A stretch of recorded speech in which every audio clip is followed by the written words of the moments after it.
Testing 1, 2. Hello, little girl. What's yours? You're missing all the flowers. Hello, darlings, and welcome to CareOffBook. It's me, Care Darling. Today's video is a little different. Last episode, we were talking about Jesus Christ Superstar, and some of the comments was saying, you like it when we just sit down and have a chat. So today, I'm going to multitask here because I'm getting ready for Broadway trivia night. I'm excited and I'm also nervous. I'll talk about that at the end of the episode, but today we are talking about Disney's live action Rapunzel, what could have been, right?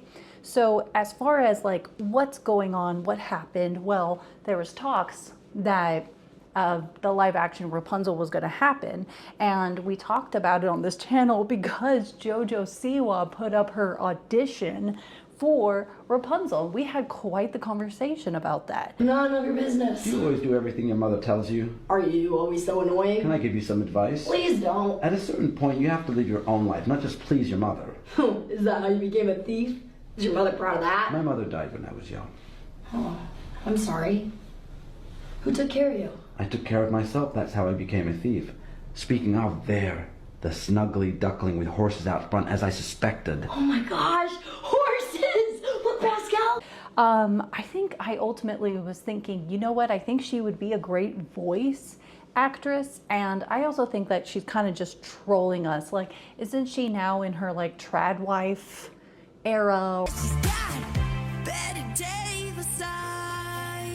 Or like, I don't know, it's like she's just trying to make fetch happen for her, and it was like the thing that was working for you, you don't want to do again, which is totally fine because you want to grow up and do whatever.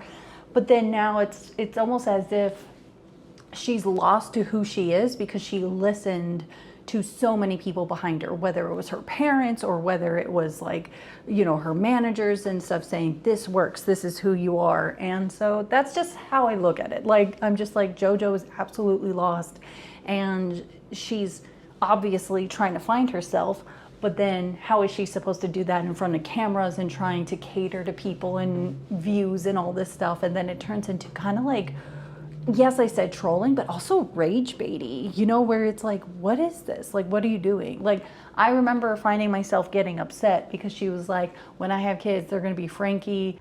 This one's dedicated to my baby girl one day. Her name is Freddie. Then this is dedicated to twin boys, Eddie and Teddy.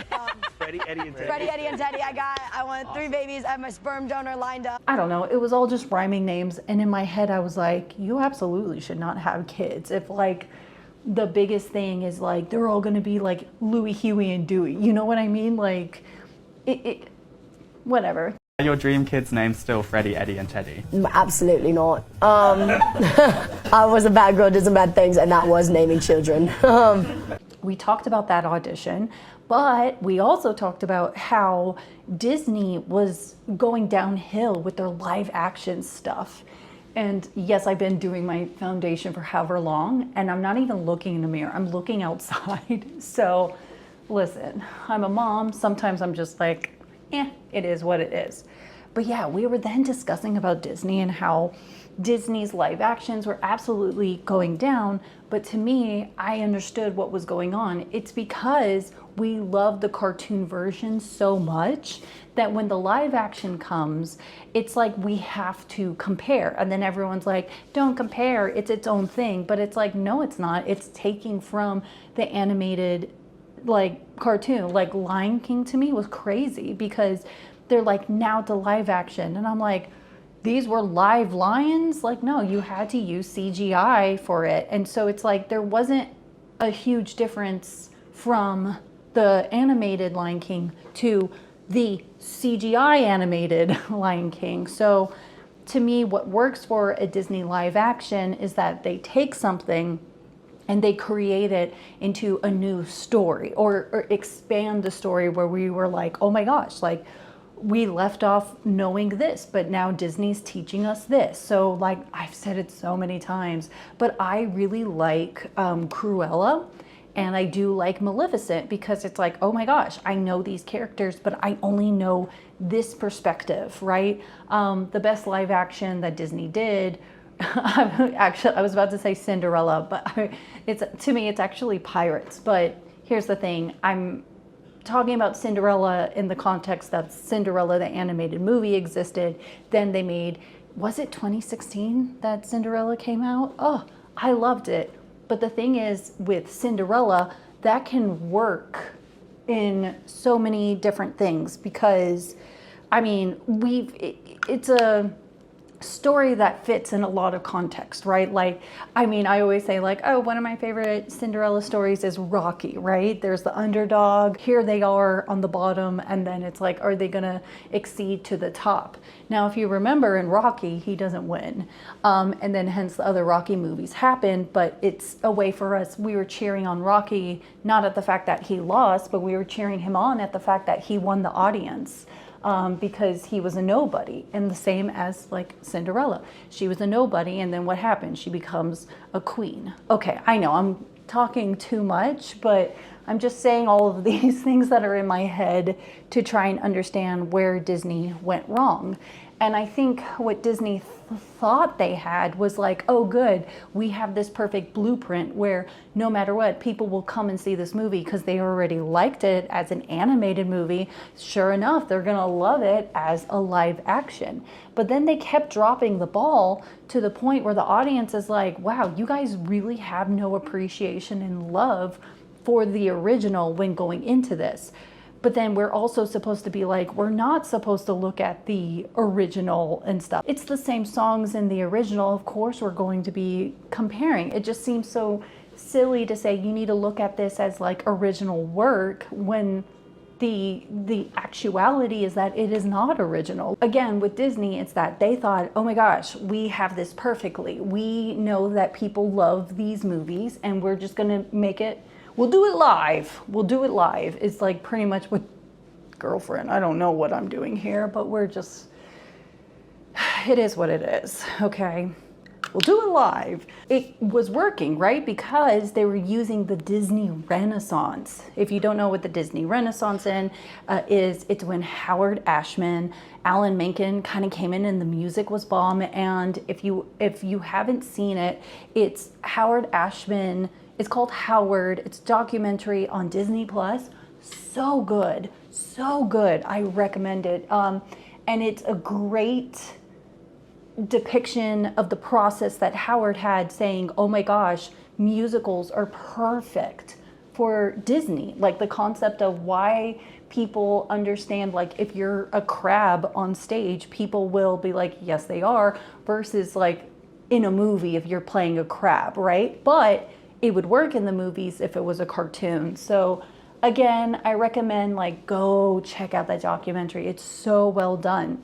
When Howard and Alan came in and they were like, okay, let's do Beauty and the Beast. And they were using a lot of the musical techniques that work on Broadway into the cartoon. So for example, it's like, what is the want song? And understanding that we have these particular songs here because we're either learning about the character as far as like their personality or learning their wants and goals and like what they're looking for in the story, right?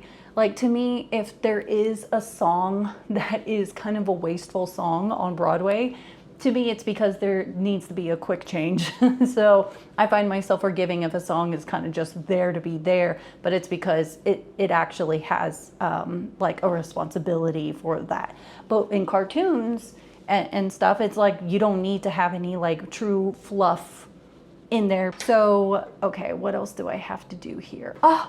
Highlight. Okay, so with the Disney Renaissance, all of that happening, it was a big deal. It was like revolutionary, even though it wasn't. It was just taking something that worked on Broadway and it made sense for, you know, animated cartoons.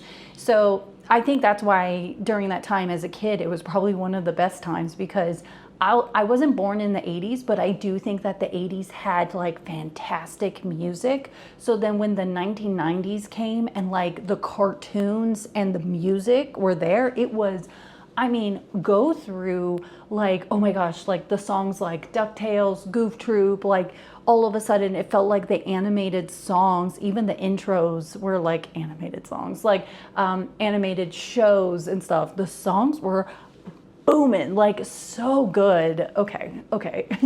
Wait, what was it? Chip and Dale Rescue Rangers. Oh my gosh, let me know what was your song for, you know, whatever show.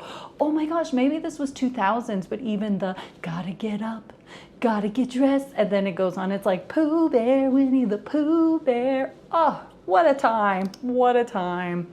So yes, hang on, I needed concentration for that, and then there, because we love to glow. The fact that live action movies were pretty much taking away a concept that absolutely worked for cartoons, and like even Howard Ashman would say, like, it doesn't work with actual, you know, live action and people. Now sorry guys. Now, when is it that a live action works as a musical?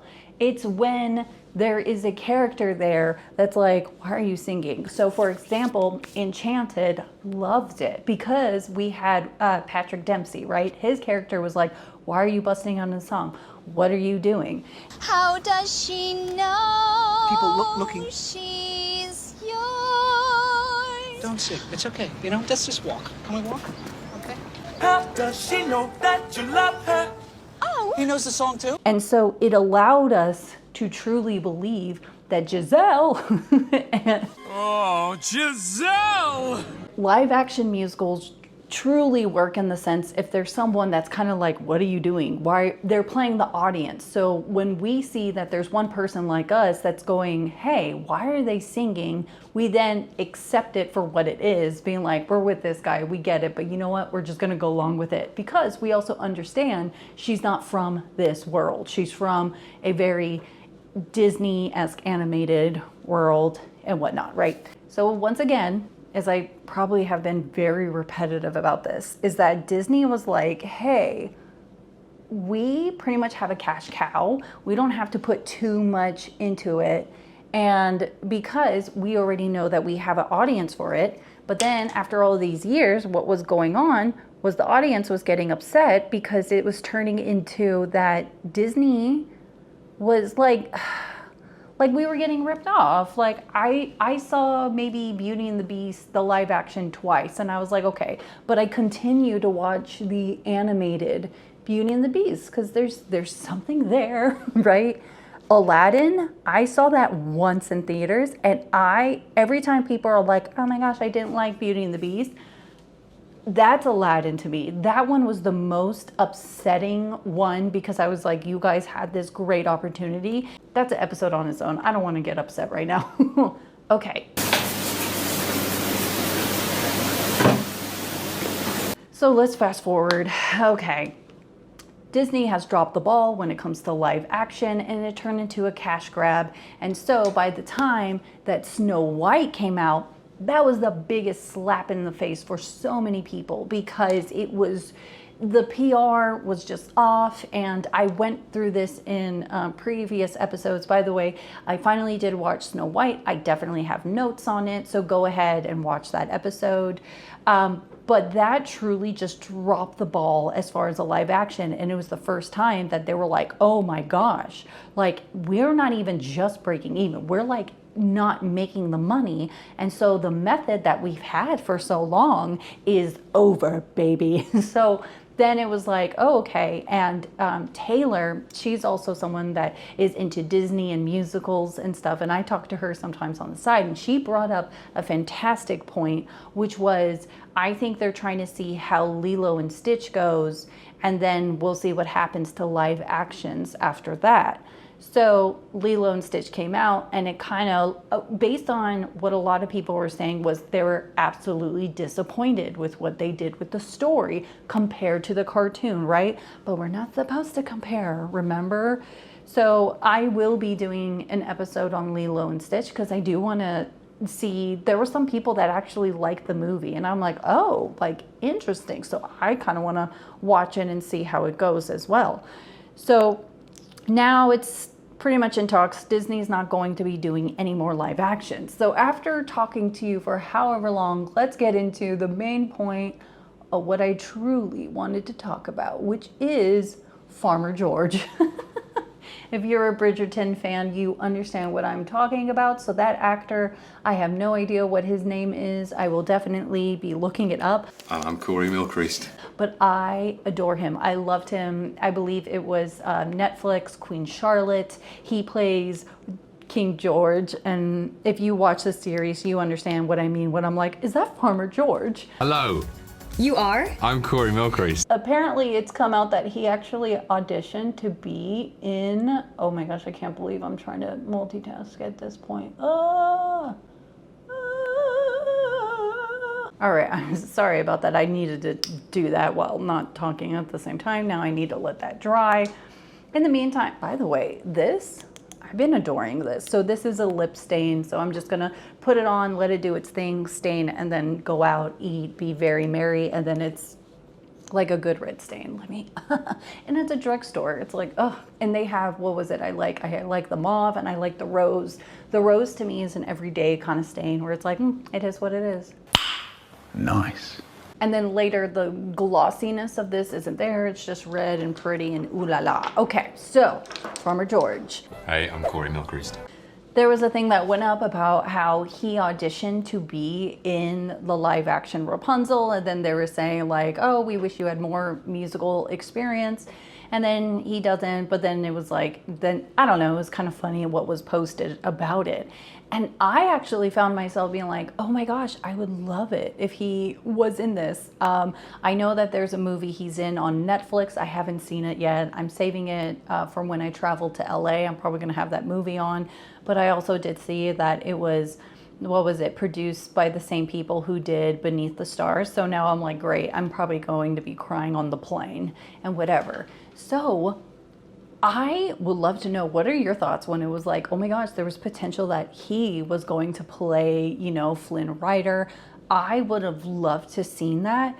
But then again, I'm like, no, I want him to be in his own thing with Disney. So here we are to the main thing that I would love for Disney to do, that I keep saying over and over. But of course, it's going to take a bit of effort, Disney. The thing that I would love them for them to do is go through their Disney catalog and say, this was a good story. What can we do from a different character's perspective, right? And of course, the easy route would have been the villains, right? So what they did with Maleficent and Cruella, they could go through and be like, oh, well, like we could have seen what was it like with Jafar growing up. We could have seen what it was like Ursula and Triton, like what was that beef about, like that they got in such a huge fight. And they're also supposed to be related, but I don't know if that's in the Disney world or based on like the Greek mythology kind of stuff. So those are the different stories where I'm like, oh, I would love that. Like, how did we get here? And if it's not a villain, then there could be other characters. Like if they did do Tangled, it would be really interesting that the live action is actually showing Flynn's side of everything. And it doesn't necessarily have to be a musical or anything like that. And it would, to me, it would have been a very interesting story through someone else's eyes. And yes, now I really do think like Disney kind of was like, oh, okay, we'll do movies based on rides, right? Because Pirates of the Caribbean was pretty good. Jungle Cruise, I'm not gonna lie, I did enjoy that movie. And then they did Haunted Mansion. That one was kind of like, for me. But it was like, okay, so they were trying to like get on that sort of trend. And so, and then they were like, well, we're just going to do live action because usually it does well. Like the fact that we don't talk about Dumbo anymore is interesting to me. I did think that Dumbo was well done, by the way. Okay, what was my main point? I think the main point is like, they absolutely can do live actions. I think the live actions cannot be musicals. And if they are doing something within the Disney world, it has to be based on what another character is thinking and doing. So then as the older audience would be like, oh my gosh, I know this character, but do I really? Which then is like, this could be fun going in and seeing all of this.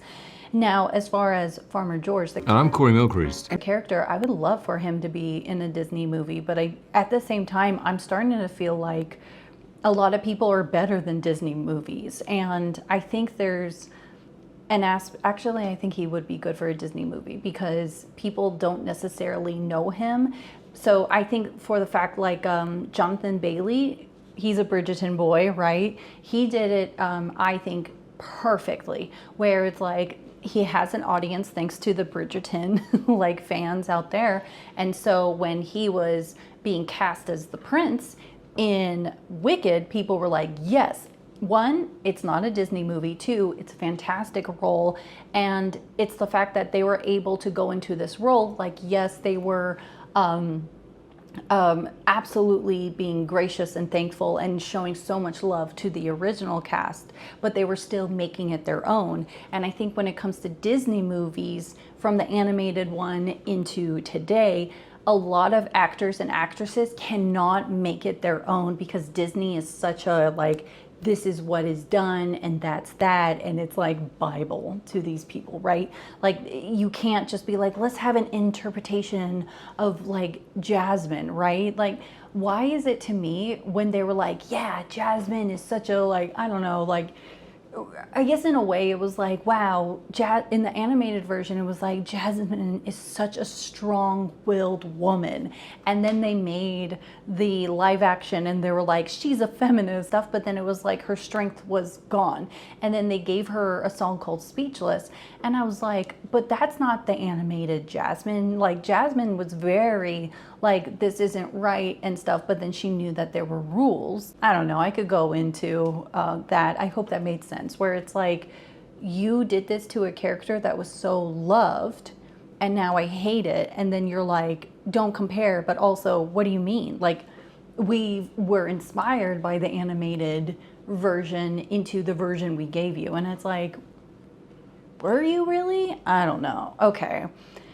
Anyways, that's it for today's episode. I would love to know your thoughts as far as like so much that I've said. I've talked about, yes, like the opportunity for Farmer George to be in the live action Rapunzel, my thoughts on the Disney live action. I just love to know yours. I know that I was discussing a lot of things, but it is what it is. And I'm actually shocked at how long it's been. Let me know if these are the kind of episodes that you enjoy, because yeah, all I was doing was putting on makeup. I'll let you know how I do in the comment section. I'll let you know how I did with Broadway trivia. I'm not gonna lie, I'm very nervous about it because I'm like, I feel like I know a lot of things, but I also feel a sense I'm going to be put into my place, and the team I'm with know I have a channel where I talk about musicals, Disney, and other performances. And I feel like if I pull a Bridget Jones where I'm like, the answer is this, and I'm totally wrong, oh my gosh, I'll be as red as my lip stain. All right, darlings, that's it for today's episode. If you love talking about musicals, Disney, and other performances, you have come to the right place. So don't forget to like and subscribe. I will see you in the next episode. I think we'll have a heart-to-heart as far as how I've been feeling about this channel. You kind of already saw it in the Jesus Christ Superstar thing, but yeah, I'll see you in the comment section, all right? Take care, darling.